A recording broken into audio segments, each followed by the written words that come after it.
Sanggar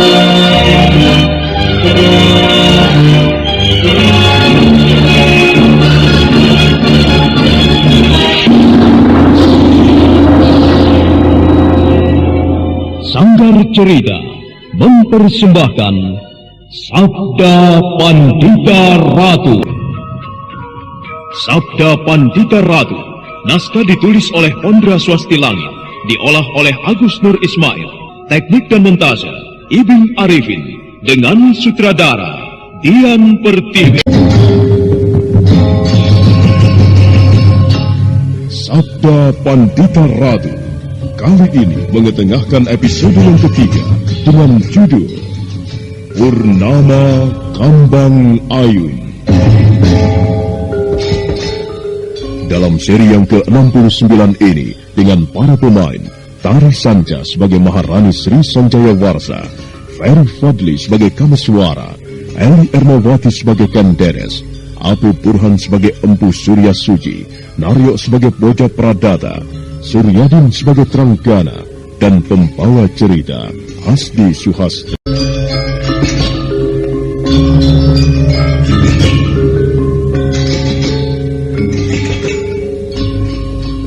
Maharani Sri Sanjaya Warsa kelihatan sangat marah sekali. Sekalipun dia tidak bisa bicara melalui mulutnya, tetapi kemarahannya jelas terlihat dari kedua bola matanya yang terbuka. Ditatapnya dalam-dalam mata Kameswara, sementara Kameswara sendiri hanya tersenyum memandangnya. Keduanya nampak masih berbicara melalui batinnya, tetapi rupanya kemarahan Maharani Sri Sanjaya Warsa tak bisa ditahan lagi. Cukup! Aku sudah katakan, jangan bicara seperti itu. Aku tidak suka. Dan kau tidak pantas bicara di hadapan Maharani Sri Sanjaya Warsa seperti itu. Derajatmu tidak setara denganku, anak muda. Bukan main. Jadi itukah namamu? Maharani Sri Sanjaya Warsa. Sebuah nama yang indah, sesuai dengan orangnya. Cantik dan menarik hati. Maharani Sri Sanjaya Warsa, aku berhak melakukan apapun terhadap dirimu jika aku suka.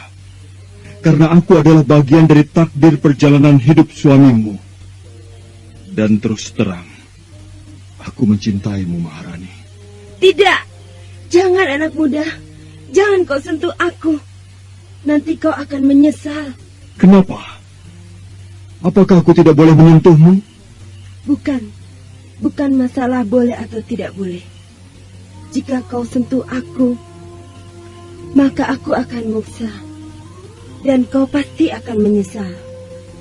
Mungkin kalau sekedar muksa, kemudian menitis pada orang lain tidak apa-apa.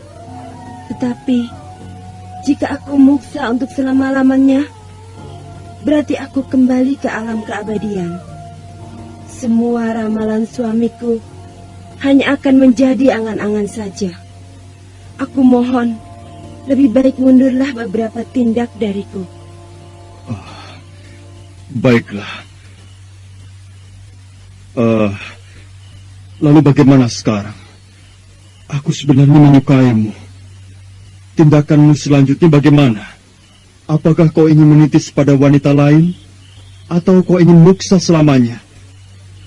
Aku ingin menitis pada wanita lain, anak muda. Seandainya kau menitis pada wanita lain, apakah nanti kita akan bertemu lagi? Jika Dewata menghendaki, apapun dapat terjadi. Kalau begitu lebih baik kau muksa. Kemudian menitis pada wanita lain, agar dapat bertemu lagi denganmu. Seandainya kau telah menitis pada wanita lain, aku akan mencarimu, kemanapun perginya. Ya, carilah anak muda. Mudah-mudahan saja Dewata Agung mempertemukan kita. Lalu bagaimana caranya kau meninggalkan jasadmu ini? Ambillah air suci itu. Kemudian percikan air itu ke tubuhku. Dengan begitu, maka tubuhku akan muksa. Air suci? Aku tidak melihat ada air suci di sekitar tempat ini. Air suci itu berada di dalam kendi yang ada di atas sebongkah batu kecil itu. Ambillah, kemudian segeralah kau percikan air itu. Setelah itu, kau boleh memiliki air suci itu. Oh, iya. Kameswara pun segera melangkah mendekati kendil kecil yang berada di atas sebongkah batu. Setelah itu diraihnya kendi kecil yang berukiran indah itu. Ditatapnya sebentar benda berukiran indah dan bercahaya itu. Selanjutnya dia segera melangkah untuk kembali mendekati Maharani Sri Sanjaya Warsa. Bagus. Nah, sekarang segeralah kau percikan air suci itu ke tubuhku. Iya, bersiap-siaplah. Semoga Sang Hyang Agung memberkati kepergianmu dan juga rencanamu.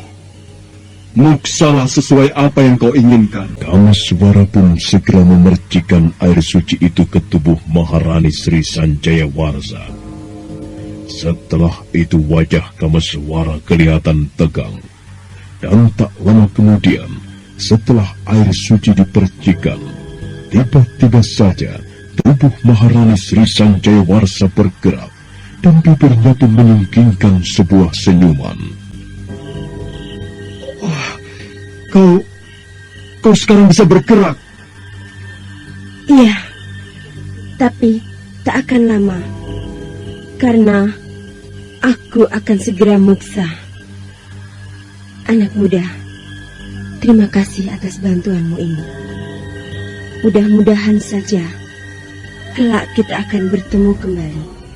Ya, sekalipun dalam sosok yang lain. Nah, selamat tinggal anak muda.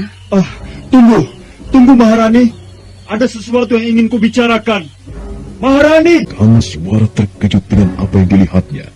Kemudian dia segera mundur beberapa tapak. Badannya berdebar melihat tubuh Maharani Sri Sanjaya Warsa yang perlahan-lahan sirna bagaikan ditelan angin malam. Kini tubuh Maharani Sri Sanjaya Warsa lenyap sama sekali.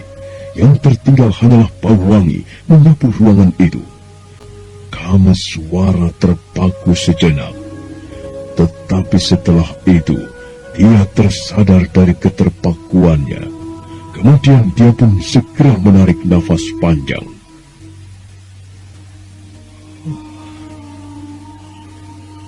Di tempat ini sekarang tinggal aku sendiri.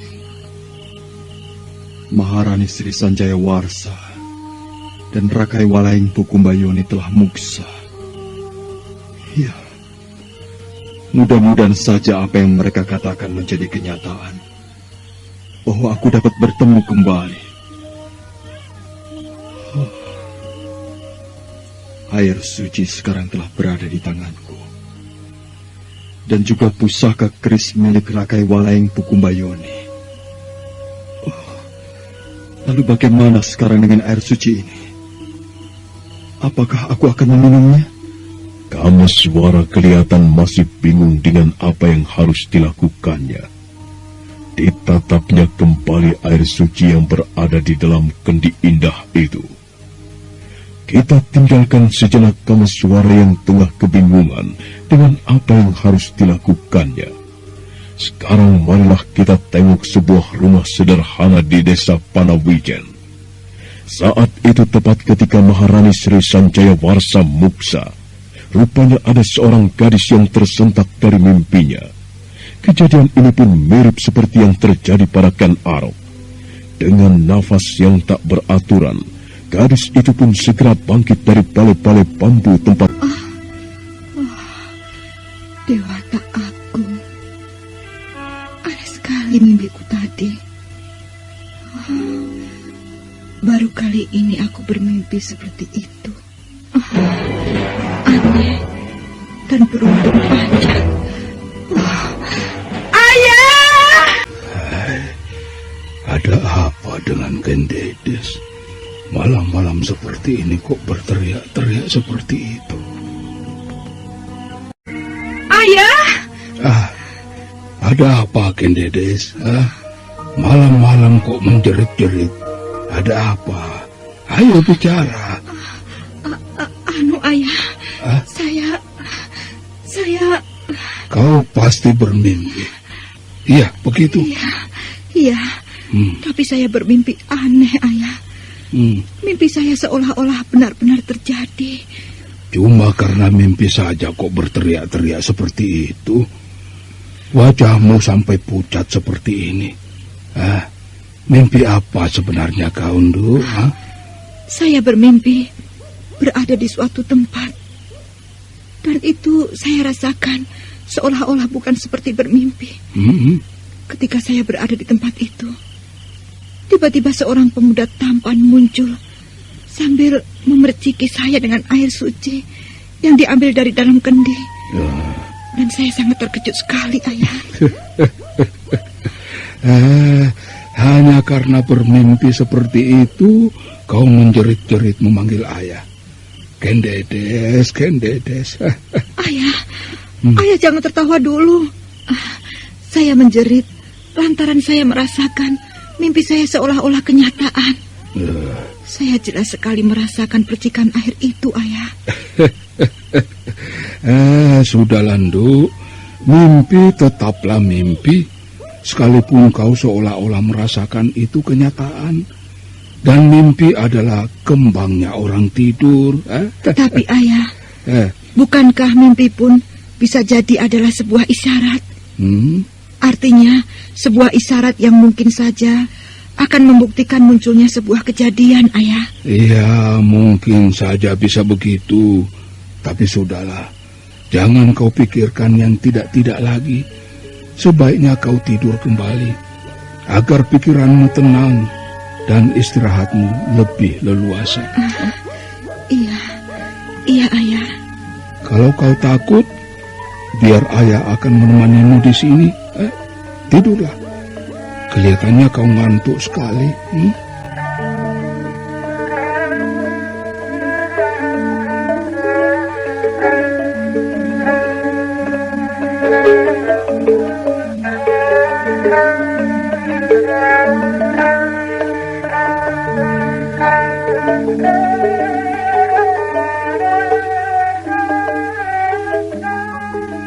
Sambil merebahkan kembali tubuhnya ke balai-balai bambu itu, pikiran Kendedes nampak masih diliputi tanda tanya oleh mimpi yang baru saja dialaminya.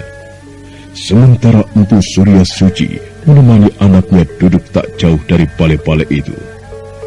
Tak lama setelah kejadian itu, Kendedes pun kembali tenggelam dalam tidurnya.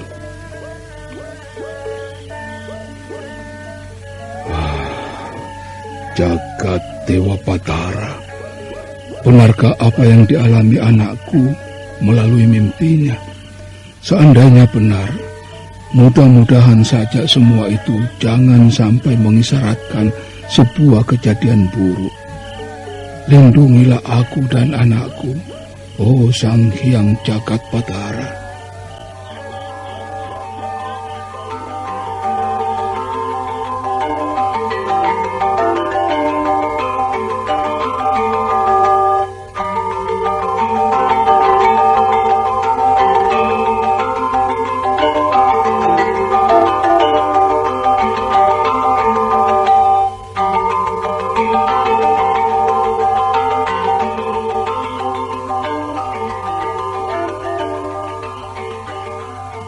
Iya, kenapa aku ragu untuk meminum air suci ini? Bukankah aku adalah bagian dari takdir Rakai Walayang Pukumbayoni? Lebih baik, ku minum saja air suci ini. Mudah-mudahan bermanfaat bagiku.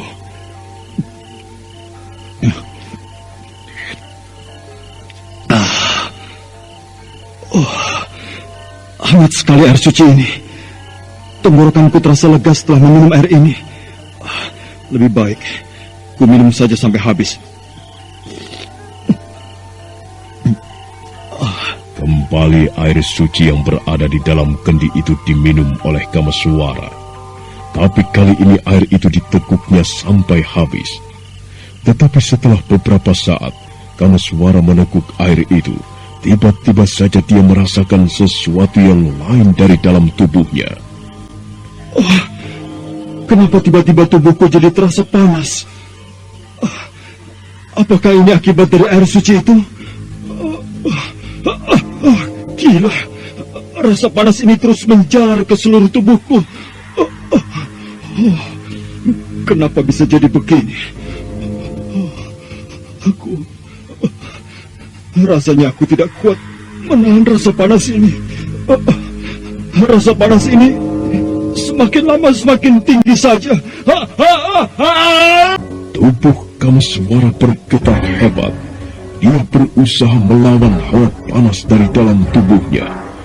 Hawa panas itu dia rasakan seolah-olah membakar tubuhnya. Kameswara menjerit dan berlari ke sana kemari. Dan di luar kesadarannya, tiba-tiba saja dia mengeluarkan seluruh ajian yang dimilikinya. Hingga suatu ketika, dia menubruk dinding ruangan gua itu.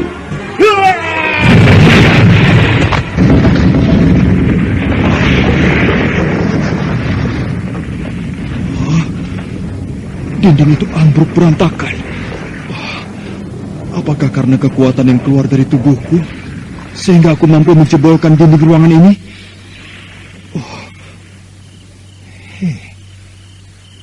Hawa panas yang tadi kurasakan tiba-tiba saja lenyap dari tubuhku. Aneh. Dan aku merasakan tubuhku sekarang seolah-olah menjadi ringan. Benar-benar luar biasa sekali keampuhan air suci itu. Keadaan tubuhku sekarang telah kembali pada keadaan semula. Kalau begitu, sebaiknya aku bersemadi saja, agar keadaanku benar-benar pulih.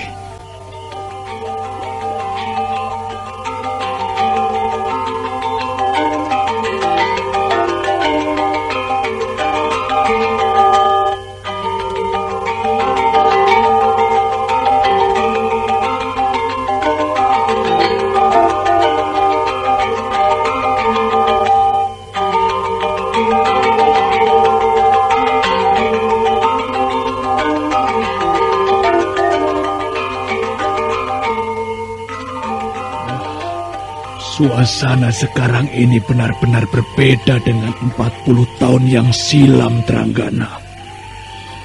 Padahal bulan purnama belum tiba, tetapi kabut-kabut ini lenyap begitu saja.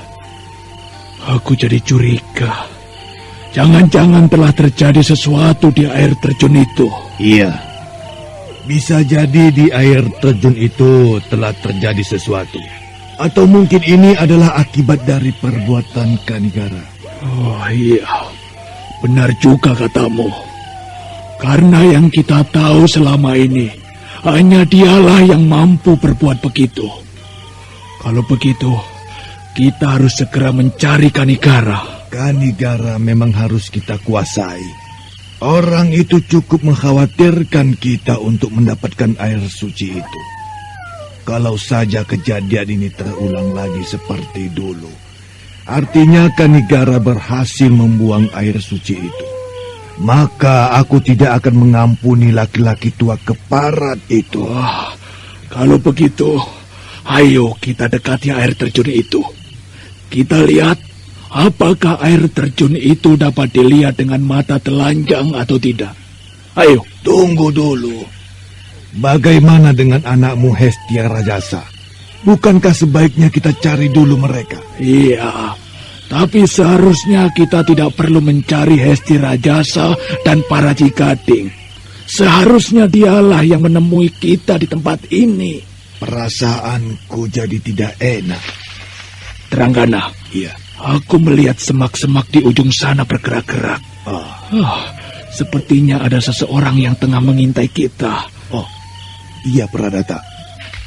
Apakah kita sargap saja semak-semak itu agar orang itu muncul? Jangan dulu, jangan.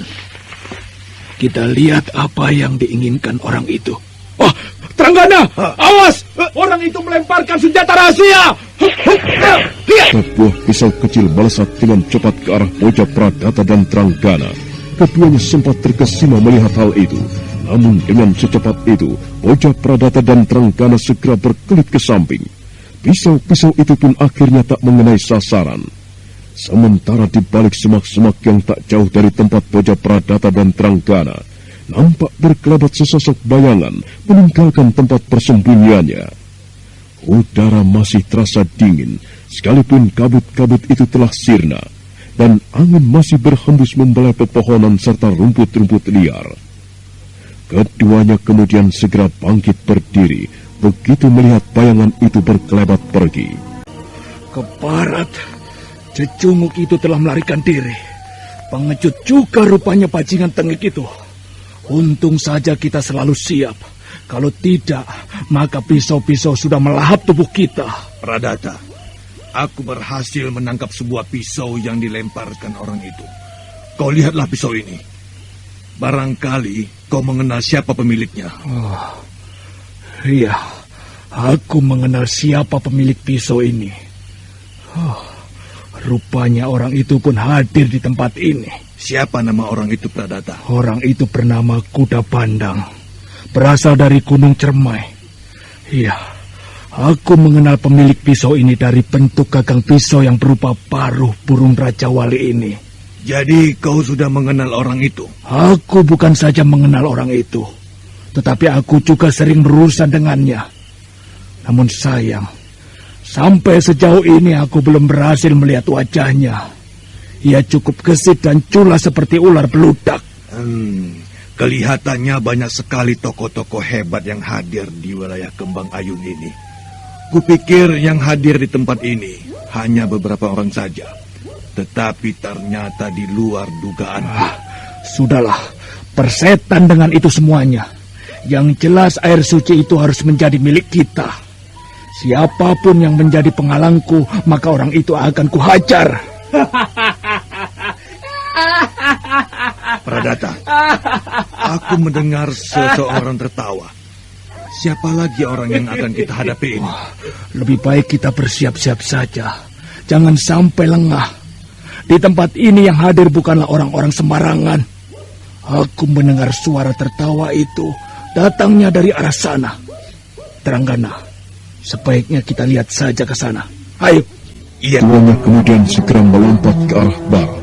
Sementara itu tak jauh dari tempat Poja Pradata dan Tranggana tadi, nampak seorang laki-laki muda tengah tertawa terbahak-bahak sendirian. Dan orang itu tak lain adalah Hesti Rajasa. Ketika Tranggana dan Poja Pradata sampai di tempat itu, bukan main terkejutnya mereka melihat orang yang tengah tertawa di hadapannya itu. Terutama Poja Pradata yang mengetahui dengan jelas siapa laki-laki muda itu.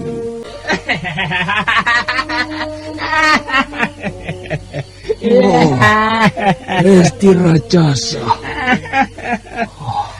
Kenapa dengan anak ini? Kelihatannya dia seperti orang tidak waras. Rajasa? Rajasa, kenapa kau? Siapa kau? Hah? Menyingkirlah dari tempat ini. Aku tidak mengenalmu. Aneh. Pasti ada sesuatu yang tidak beres terhadapnya.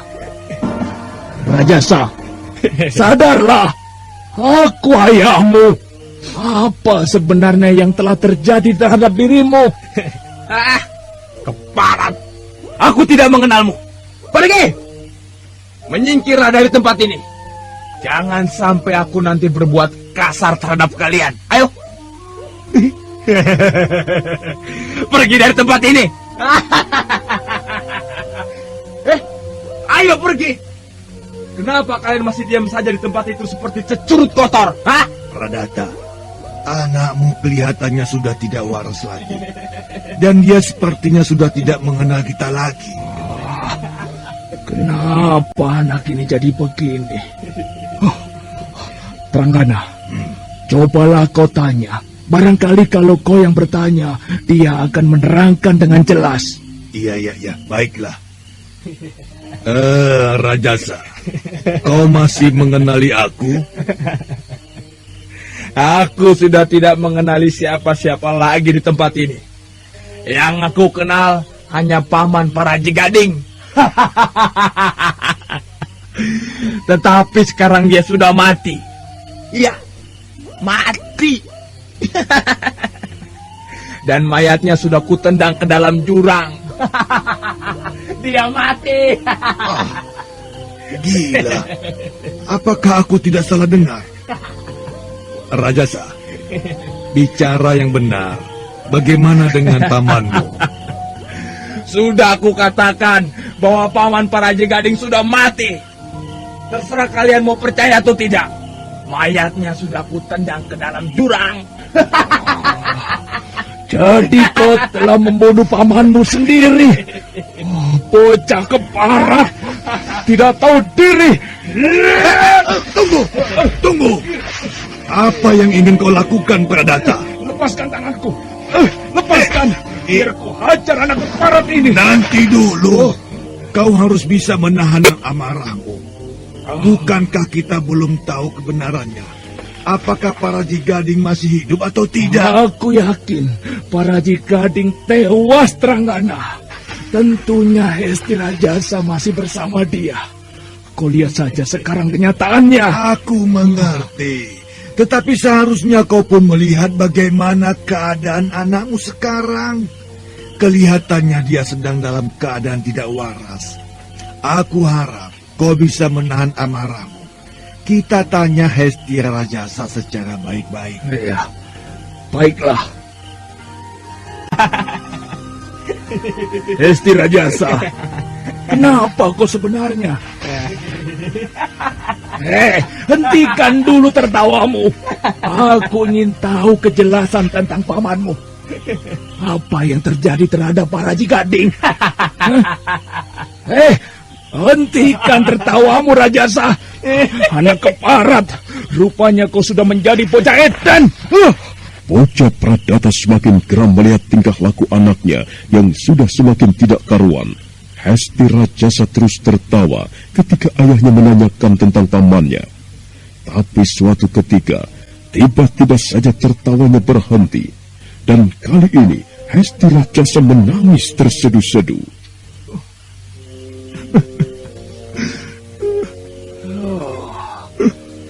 Hesti Rajasa benar-benar sudah menjadi orang tidak waras. Tadi ia tertawa terbahak-bahak. Sekarang ia menangis. Hentikan tangismu, Rajasa. Hentikan. Katakan. Apa sebenarnya yang terjadi terhadap pamanmu?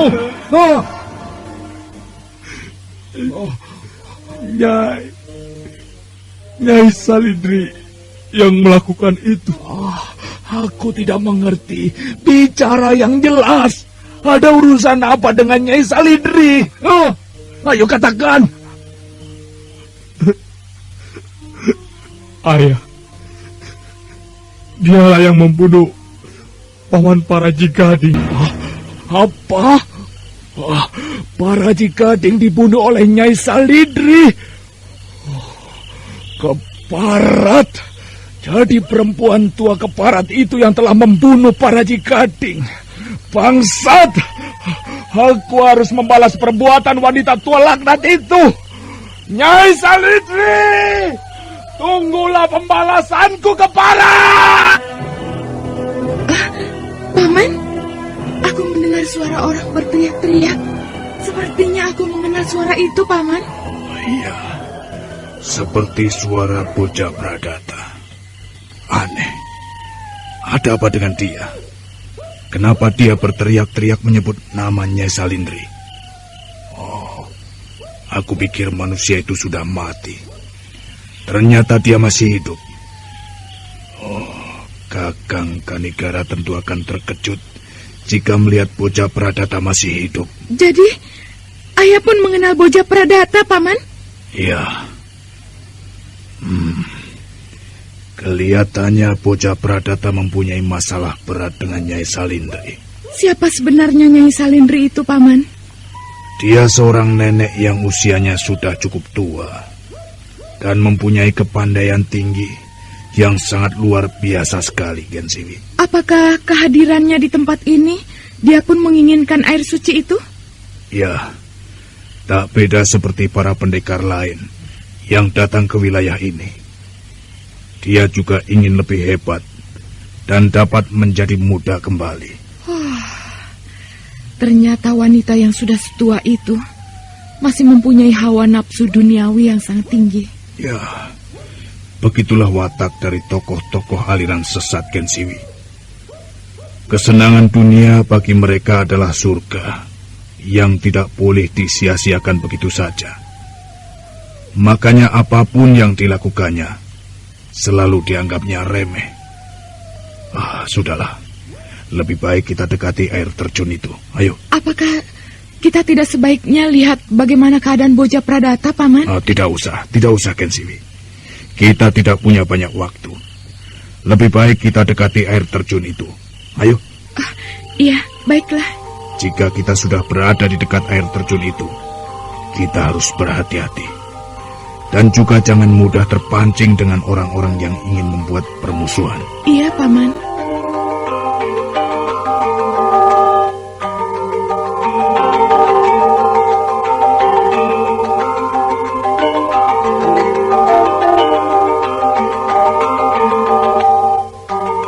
Sementara itu, di tempat lain yang juga masih di wilayah Kambang Ayun, rupanya Empu Gandring, Biku Dewa Hastu, dan juga Mahisa Beranjangan telah bertemu dengan Ki Ageng Pesanggaran. Malam terasa semakin jauh, udara dingin pun semakin mencabik kulit. Namun begitu, ketiganya seolah-olah tidak merasakan suasana dingin malam. Baik. Bagaimana keadaanmu sendiri, Empu Gandring? Ya, seperti yang kau lihat, keadaanku pun baik-baik saja. Aku sebenarnya tidak menyangka kalau kau pun akan hadir di kawasan ini. Benar, Ki Ageng. Tapi kau jangan salah duga.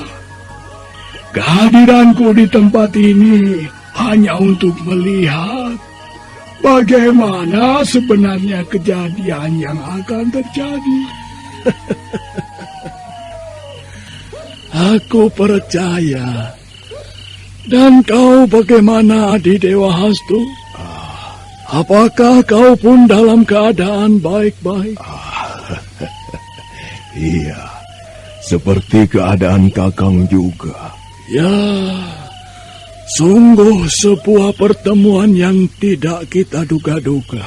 Iya. Rasanya aku bahagia sekali dapat bertemu kembali dengan kalian.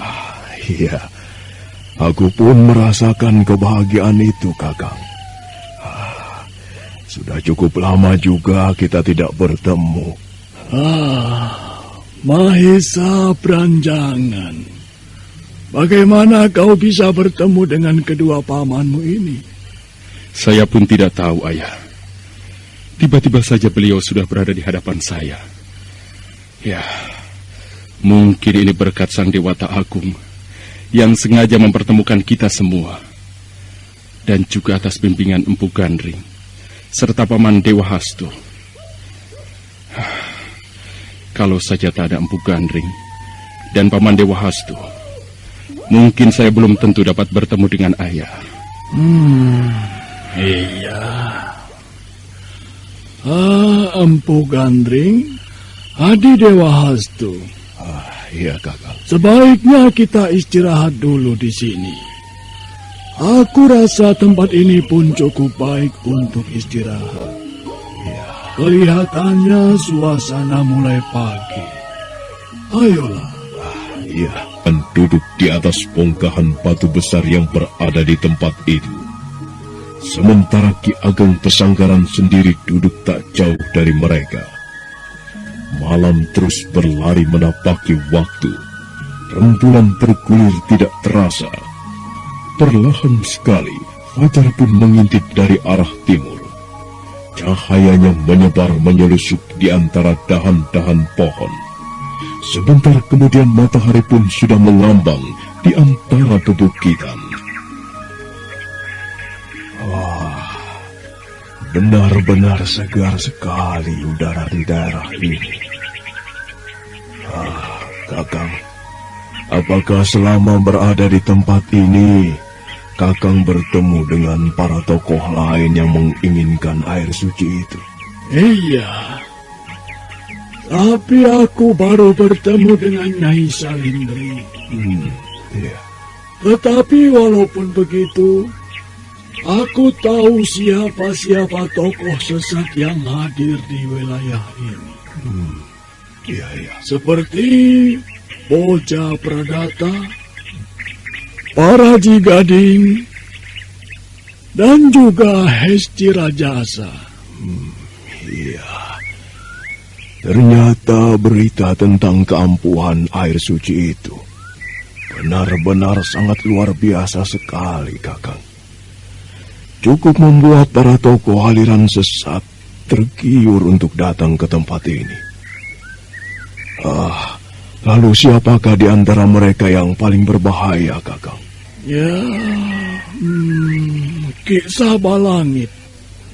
Ya, dialah tokoh sesat yang paling tinggi ilmunya.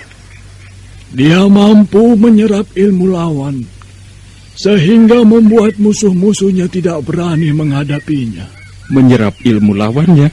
Benar. Dengan menyerap ilmu musuhnya, kekuatannya semakin bertambah. Kehebatan ilmunya itulah sehingga Ki Sabalangit sangat ditakuti. Lalu, apakah Ayah tahu kenapa tiba-tiba saja kabut-kabut yang bergulung semalam lenyap begitu saja? Bukankah menurut orang-orang, kabut-kabut itu akan lenyap jika bulan purnama muncul, Ayah? Ya, aku sendiri tidak tahu kenapa tiba-tiba kabut itu lenyap. Mungkin ada sesuatu yang tengah terjadi di balik air terjun itu. Atau barangkali ada seseorang yang sanggup datang ke tempat itu, Ayah. Kemudian ia menemukan air suci itu. Ya, mungkin saja begitu. Kemungkinan seperti itu bisa saja terjadi. Tetapi sejauh pengetahuanku, selama ini tidak ada orang yang mampu menembus air terjun. Apalagi untuk mendapatkan air suci sebelum purnama muncul. Peristiwa apa sebenarnya yang tengah terjadi di balik air terjun itu? Ki Ageng Pesanggaran nampak masih diam merenungi kejadian semalam. Ada rasa khawatir yang menyelinap di dalam hatinya. Sementara Maisa Berancangan hanya bisa menatap kedua tokoh tua yang berada di sampingnya. Matahari nampak mulai meninggalkan punggung bukit. Kicau burung pun tak henti-henti bersenandung, menambah semaraknya suasana siang itu. Setelah beberapa saat Ki Ageng Pesanggaran terdiam, kemudian perlahan dia bangkit dari tempat duduknya sambil memandang ke arah timur.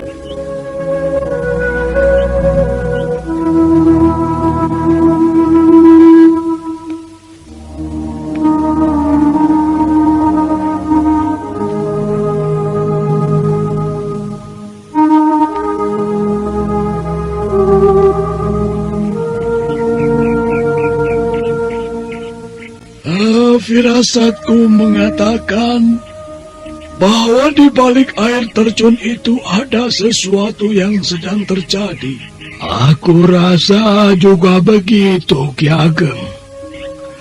Melihat dari peristiwa yang terjadi 40 tahun yang silam, kejadian ini rasanya aneh sekali. Kabut yang bergumpal begitu tebal, tiba-tiba saja sirna seketika. Menurutku, bagaimana kalau kita lihat saja suasana di dekat air terjun itu, Kakang? Apakah air terjun itu dapat dilihat dengan mata telanjang atau tidak setelah peristiwa lenyapnya kabut semalam? Nanti dulu. Bukan aku tidak mau untuk melihat air terjun itu sekarang. Tetapi aku ingin menenangkan suasana dulu, terutama pikiranku. Sebaiknya kita berada di sini saja dulu. Ya, baiklah Kakang. Iya. Kalau bisa kita lihat nanti malam saja. Bukankah nanti malam adalah bulan purnama? Iya. Bulan purnama adalah saat yang tepat untuk melihat bagaimana suasana di air terjun itu. Sebaiknya sekarang kita berada di sini saja dulu. Akhirnya Biku Dewa Hastu pun menuruti kata-kata Ki Ageng Pesanggaran. Setelah beberapa saat Ki Ageng Pesanggaran berdiri, kemudian dia pun menoleh ke arah Empu Gandring dan Biku Dewa Hastu. Dan selanjutnya, dia kembali duduk di tempatnya semula. Ayah, menurut Paman Dewa Hastu, Kameswara pun sudah berada di sini. Dan dia datang ke wilayah ini bersama Pinaka Swasti Ratu. Jadi Kameswara pun sudah berada di wilayah ini. Benar, Kakang. Maafkanlah atas kesalahanku yang tidak bisa mencegah Kameswara untuk datang kemari.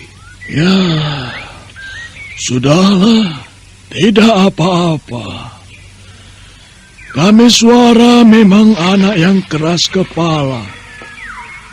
Apapun keinginannya, jika sudah ia ucapkan, maka keinginannya itu harus ia lakukan. Ya, mudah-mudahan saja ia selamat dalam perjalanan. Terutama jangan sampai terjadi hal-hal yang kita tidak inginkan terhadap mereka berdua. Benar, Ki Ageng. Semoga Sang Hyang Widi melindunginya. Apalagi mereka bersaudara dan tidak saling mengetahui bagaimana latar belakangnya masing-masing. Iya, Kakang. Sebenarnya waktu itu pun aku mengkhawatirkan kepergiannya. Yang kukhawatirkan bukan karena mereka akan bertemu musuh. Tapi yang aku khawatirkan justru mereka melakukan hubungan di luar dugaan kita. Ya, seperti yang aku katakan tadi. Kita mohon saja perlindungan dari Hyang Widi. Semoga hal-hal yang tidak kita inginkan jangan sampai terjadi. Tapi aku percaya pada Kameswara. Ya, seorang pemuda yang baik. Aku pernah bertemu dengannya beberapa hari yang lalu ketika akan menuju Padang Karautan. Nah, dari pertemuan itulah kenapa aku mengatakan ia pemuda yang baik. Ya, mudah-mudahan saja ia dapat menahan gejolak perasaannya. Apalagi perjalanan mereka cukup memakan waktu. Dan tentunya banyak hal-hal yang dihadapi. Satu yang membuat aku bingung. Bagaimana perasaan Kameswara ketika bertemu dengan ayah kandungnya? Aku rasa jiwanya cukup terguncang, Kakang. Apalagi setelah tahu bagaimana watak ayah kandungnya. Ya, kasihan memang. Dan kita tidak bisa berbuat apa-apa, kecuali mendoakannya dan juga menasihatinya. Iya. Mudah-mudahan saja Kameswara dapat menerima kenyataan yang harus dihadapinya. Sebenarnya Kameswara pemuda yang tegar dan baik. Hanya saja ia tidak bisa merubah sifat keras kepalanya dan juga rasa cerobohnya. Ya, memang. Tapi hal-hal yang seperti itu kurasa wajar, Kang. Karena ia memang belum begitu matang untuk mengerti bagaimana sesungguhnya kehidupan ini. Ketiganya pun terus tenggelam dalam pembicaraan. Sementara Maisa berancangan hanya bisa duduk sambil mendengarkan pembicaraan itu. Udara terasa mulai panas dan matahari merayap mencapai puncaknya. Sementara itu di wilayah Kambang Ayun, tepatnya di mana air terjun itu berada, nampak beberapa tokoh persilatan tengah mengintip dari balik semak-semak. Mereka semua kelihatan heran melihat air terjun itu dapat dilihat dengan mata biasa. Padahal menurut perkiraan, air terjun itu hanya dapat dilihat pada saat bulan purnama menjelang. Paman, rupanya keanehan itu bukan hanya kita rasakan karena sirnanya kabut itu. Tapi air terjun ini pun rasanya aneh sekali. Bukankah menurut Paman, tempat itu hanya bisa dilihat dengan mata telanjang apabila bulan purnama sudah menjelang? Tetapi kenyataan yang kita lihat sekarang, bulan purnama belum muncul, air terjun sudah dapat kita lihat. Oh iya, Paman sendiri tidak mengerti. Jangan-jangan ada sesuatu yang tengah terjadi. Sebaiknya kita dekati saja tempat itu, Paman. Saya rasa dengan melihatnya lebih dekat lagi, semuanya akan lebih jelas. Oh, jangan, Kensiwi. Menurut orang-orang yang sudah mengenal tempat ini, air terjun itu sangat berbahaya. Siapapun yang berani mendekati tempat itu, maka akan mengalami nasib buruk. Maksud Paman, apakah orang itu akan terluka? Bukan hanya terluka, tapi mati. Ya, seharusnya memang kita tidak perlu percaya benar dengan cerita itu. Tetapi, apa salahnya kalau kita tetap harus waspada? Iya, Paman. Saya mengerti. Sungguh disayangkan tempat seindah itu mempunyai misteri yang cukup menakutkan. Saya sebenarnya suka sekali melihat tempat-tempat yang indah seperti itu, Paman. Ya, Paman pun demikian, Kensiwi. Kensiwi, apakah kau tidak lapar? Sebenarnya, saya lapar juga, Paman. Apalagi sejak semalam kita sudah berada di sini. Tapi bagaimana? Rasanya tidak mungkin kita meninggalkan tempat ini. Saya rasa bukan hanya kita yang berada di tempat ini, tetapi tokoh-tokoh lain pun ada, Paman. Kita bergerak sedikit saja untuk meninggalkan tempat ini, mereka pasti akan langsung menyerang kita. Kita memang tidak perlu meninggalkan tempat ini, Kensiwi. Kau lihat di atas itu. Oh, buah. Ya, dengan buah itu kita akan mengganjal rasa lapar kita.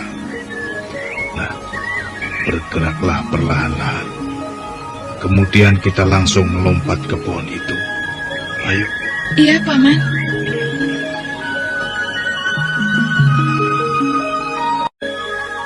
Keduanya segera mengendap-endap untuk menuju ke sebuah pohon yang tak jauh dari tempat persembunyiannya. Tak lama kemudian, Kensiwi dan Haryo Panumping pun sudah berada di bawah pohon itu. Kemudian keduanya pun segera melompat ke pohon itu. Sekarang keduanya sudah berada di atas batang pohon. Namun belum sempat Kensiwi dan Haryo Panumping memakan buah itu, tiba-tiba keduanya terkejut melihat suasana di atas air terjun. Di tempat itu, di mana air terjun mengalir, nampak beberapa orang seperti akan berkelahi. Paman, sepertinya orang-orang yang berada di atas itu akan berkelahi. Dan salah satu di antaranya, saya sudah mengenal orang itu, Paman. Ya, kelihatannya mereka memang akan berkelahi. Kensiwi, siapa di antara mereka yang kau kenal? Hesti Rajasa, Paman. Dialah orang yang pernah menawan saya dan membawa saya ke padang karautan. Dan yang lainnya, saya tidak tahu siapa mereka. Dua laki-laki yang berada di samping Hesti Rajasa adalah Bocah Pradata dan Tranggana. Bocah Pradata yang memakai baju merah tua itu adalah ayahnya Hesti Rajasa dan sekaligus sebagai gurunya, Kensiwi. Oh, biasanya kalau ada Hesti Rajasa, Paman Paraji Gading pun pasti ada. Tapi kali ini kelihatannya laki-laki tua keparat itu tidak ada. Mungkin si tua keparat itu sudah tewas, Paman. Paman, siapa wanita tua yang sedang mereka kepung itu, Paman? Ya.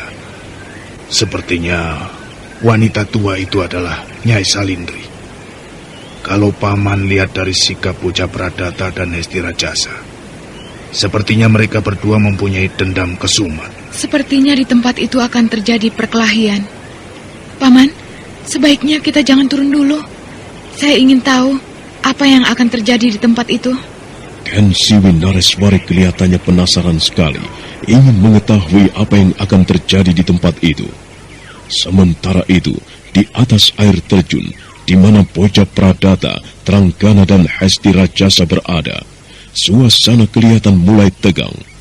Nyai Salindri yang sekarang berada dalam kepungan 3 laki-laki ini kelihatan tenang-tenang saja.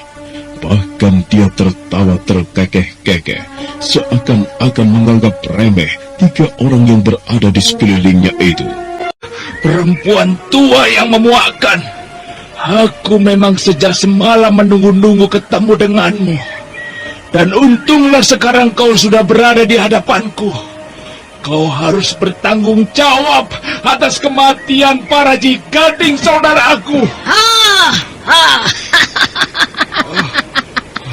Jadi itu yang membuat kalian berkacak pinggang di depanku. Apakah kau tahu kematian temanmu dari anak muda yang berada di sampingmu itu, Kisana? Iya, karena dia memang anakku. Ayo, mengakulah bahwa kau membunuh saudaraku. Dengan begitu, aku akan semakin leluasa untuk merobek mulut tuamu itu. Aku memang telah membunuh saudaramu. Dan itu aku pikir adalah hal yang biasa dalam bersaing merebutkan air suci itu. Kalau kau tidak senang dengan tindakanku, ayo balaslah kematian saudaramu itu. Kau memang harus mati di tanganku, perempuan tua yang kotor. Tunggu. Percuma kalau kau saja yang menyerangku. Nanti hasilnya akan sia-sia saja. Lebih baik seranglah aku beramai-ramai. Dengan begitu, kalian akan tahu sampai di mana kehebatan Nyai Salindri. Ayo, majulah kalian. Jangan sungkan-sungkan. Keparat, manusia sombong. Terimalah ini. Hingga pada saat tertentu, tiba-tiba saja dari tangan kedua tokoh itu memuncul asap kehitam-hitaman. Pertama kedua tokoh ini tidak main-main lagi untuk saling merobohkan. Rasakan ini, perempuan tua keparat. Ayo keluarkan semua ajian yang kau miliki, bocah Pradata. Aku akan terus melayanimu sampai kau mengakui bahwa Nyai Salindri memang hebat. Kurang ajar. Hebat sekali perempuan tua ini. Gerakannya begitu cepat dan mengerikan. Apakah aku akan mampu merobohkannya? Rasanya kalau aku sendirian yang melayaninya, aku tidak akan mampu. Sebaiknya aku perintahkan saja Tranggana dan Hesti Rajasa untuk membantuku. Tranggana! Hesti Rajasa! Kalian jangan diam saja! Ayo bantu aku untuk melumpuhkan si tua keparat ini! Rupanya kau kewalahan juga, bocah Pradata. Ayo, majulah kalian bertiga. Aku tak akan beranjak dari tempat ini sebelum kalian semua terkapar. Iya. Telah mundur beberapa tapak, Nyai Salindri kemudian merubah posisi kuda-kudanya. Tangannya yang tua dan nampak keriput itu mulai dia gerakan dengan lincah. Sebentar kemudian, jurus-jurusnya sudah berubah seperti bentuk sebuah tarian. Melihat jurus Nyai sekarang sudah berubah, serentak saja Tranggana dan Hesti Rajasa menyerang dengan garang. Keduanya nampak bernafsu untuk merobohkan musuhnya. Tetapi rupanya Tranggana dan Hesti Rajasa terlalu ceroboh. Dia lupa siapa sebenarnya yang tengah mereka hadapi.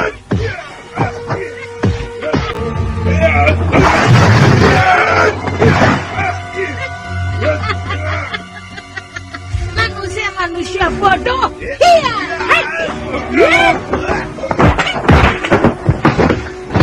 Keparat kau nenek peot. Ayo bangun. Jangan terpaku seperti kerbau bungu begitu. Ayo bangun. Bukankah kau laki-laki? Hadapi aku kembali. Nah, kau juga. Hei, anak muda. Rupanya kau pun belum jera untuk menghadapiku. Nah, sayang sekali pertemuan kita yang kedua ini tidaklah seindah waktu itu. Tutup mulutmu, Nenek Jalang. Aku muak melihat tampangmu yang menjijikan itu. Waktu itu kau boleh lolos dari tanganku. Sekarang kau tak akan kubiarkan pergi begitu saja. Ranggana, bangunlah. Ayo kita hadapi nenek tua ini bertiga. Aku pun rasanya sudah muak melihat wajahnya yang menjijikkan ini. Ayo. Hop, hei. Yeah. Hop, yeah. Ranggana segera bangkit berdiri. Sekarang ketiganya telah bersiap-siap untuk menyerang Nyai Salindri kembali. Melihat musuh-musuhnya yang siap untuk menyerang, Nyai Salindri hanya tertawa terkekeh-kekeh sambil membuat gerakan seperti yang pernah dilakukannya. Sementara itu, Ken Simi dan Aryo Panumping nampak masih belum turun dari atas pohon itu. Paman, ilmu apa yang dipergunakan Nyai Salindri itu? Kelihatannya ilmu itu sangat aneh sekali. Ya, ilmu itu memang aneh. Gerakan-gerakannya sangat lincah, lentur. Mungkin ilmu itulah andalan dari Nyai Salindri. Kau perhatikanlah itu. Nenek tua itu wujudnya mulai berubah. Oh, benar, Paman. Bukan main hebat sekali perempuan tua itu. Tiba-tiba saja ia menjadi cantik dan lincah. Oh, apakah karena pengaruh ilmu yang dipergunakannya, Paman?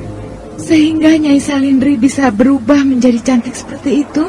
Ya, ilmu itulah yang merubah Nyai Salindri menjadi cantik. Tetapi kecantikan yang ia perlihatkan itu adalah kecantikan palsu yang dipergunakan hanya untuk merobohkan lawannya. Kau lihat saja nanti. Bagaimana? Apakah kalian masih tetap ingin melawanku? Oh, percuma. Sebaiknya urungkan saja niat kalian. Kalian bertiga bukanlah lawanku. Atau bagaimana kalau kita bergabung saja untuk mendapatkan air suci itu? Siapa sudi bergabung dengan perempuan tua menjijikkan sepertimu? Silakan kau membusungkan dadamu bahwa kau paling hebat di antara kami bertiga. Tapi buktikanlah dulu. Jangan bisanya hanya sesumbar mulut saja. Ayah, sebaiknya kita jangan terlalu banyak basa-basi dengan perempuan tua ini. Itu sama saja memberi kesempatan pada dia untuk mengumpulkan tenaga lagi. Manusia setua ini paling tidak bisa kita ukur kekuatannya. Anak muda, seharusnya kau lihat dengan jelas. Apakah aku sekarang tua dan menjijikan seperti tadi? Tidak kan? Sekalipun sekarang kau kelihatan seperti seorang gadis, tetapi semua itu hanya tipuan muslihatmu saja. Kau tetap perempuan tua yang sudah jompo. Keparat!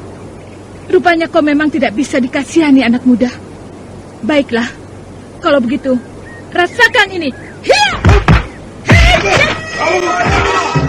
Hesti raksasa yang terkena hajaran Nyai Salindri. Hesti raksasa terpental beberapa tombak setelah terkena tendangan Nyai Salindri, dan dia sekarang berada di bibir air terjun. Tubuhnya kelihatan lemah, dari mulutnya darah mulai keluar. Melihat Hesti raksasa sekarang berada di bibir jurang air terjun, kemudian Nyai Salindri tidak menyia-nyiakan kesempatan itu. Kembali dia menghajar dengan tendangannya yang keras. Rasakan ini, bocah dungu! Hiya! Keparat kau, Nyai Salindri. Kau telah membunuh anakku. Rupanya kau memang tidak bisa dikasih hati. Sudah aku katakan sejak tadi. Jangan coba-coba melawan Nyai Salindri. tetapi dia tetap melawan. Nah, itulah akibatnya. Kau masih tetap mau melawanku? Cukup! Tidak perlu kau umbar mulutmu yang busuk itu.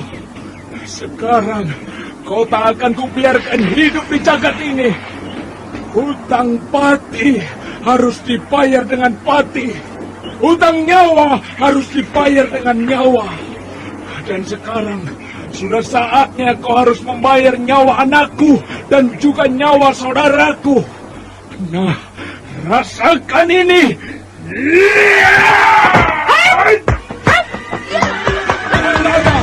Ayo bantu aku untuk lumpuhkan nenek keparat ini. Pradata! Menepilah sebentar! Ada apa Trengana? Pradata, kenapa kita tidak menggunakan saja ajian Panglimunan? Aku rasa dia tidak akan berdaya menghadapi kita jika kita menggunakan ajian itu. Iya, kenapa aku sampai sebodoh ini? Kalau begitu, ayolah kita pergunakan ajian itu. Kemudian kita hajar bersama-sama perempuan tua renta ini. Apalagi yang ingin kalian lakukan? Percuma, tetap saja sia-sia apa yang kalian lakukan itu. Tertawalah sepuas-puasmu perempuan renta. Nanti juga kau akan tahu. Kami berdua bukanlah lawan yang enteng, yang mudah kau sepelekan. Bocah Pradata dan Tranggana kemudian memasang kuda-kudanya dengan kekar. Keduanya lalu merenggangkan kakinya, sementara kedua tangannya ditelungkupkan di depan dadanya masing-masing. Dan itulah pertanda bahwa mereka tengah mengeterapkan ajian Panglimunan. Setelah beberapa saat dalam posisi kuda-kudanya, tiba-tiba saja tubuh bocah Pradata dan Tranggana lenyap begitu saja.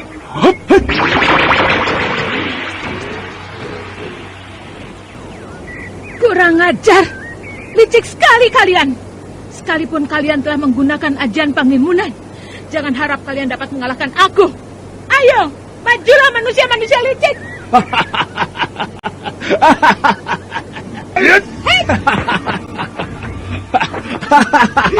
Ayo, mana kehebatanmu? Bukankah tadi kau sesumbar bahwa aku dan Tranggana tidak bisa mengalahkanmu? Ayo! Parat! Kalau saja kalian tidak menggunakan ilmu licik itu, mungkin aku membuktikan kata-kataku tadi.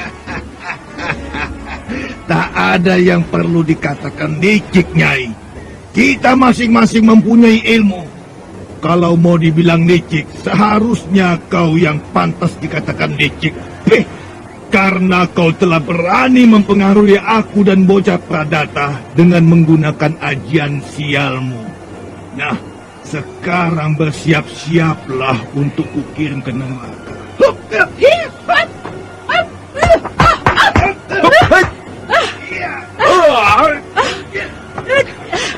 Tunjukkan diri kalian, pengecut. Aku muak menghadapi kalian dengan cara yang seperti ini. Jangan banyak bicara.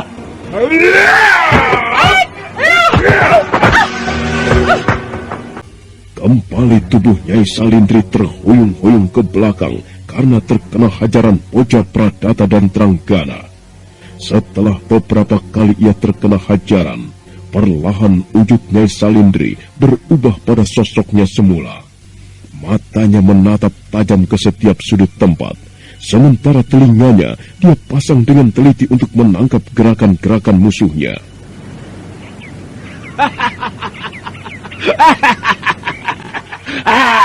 Sekarang kau sudah kembali pada bentuk jelekmu, nenek tua. Dan aku rasa sekaranglah saatnya kau menerima kematianmu. Benar, Pradata. Manusia seperti ini memang tidak pantas hidup lama di jagat ini. Di samping usianya sudah terlalu tua dan bau tanah. Tetapi tingkah lakunya pun semakin memuakkan. Ayolah, kita tidak perlu membuang-buang waktu lagi.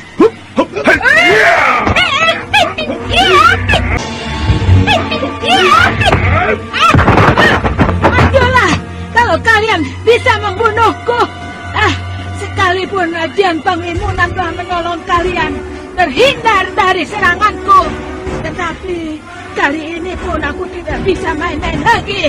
Lihat seranganku!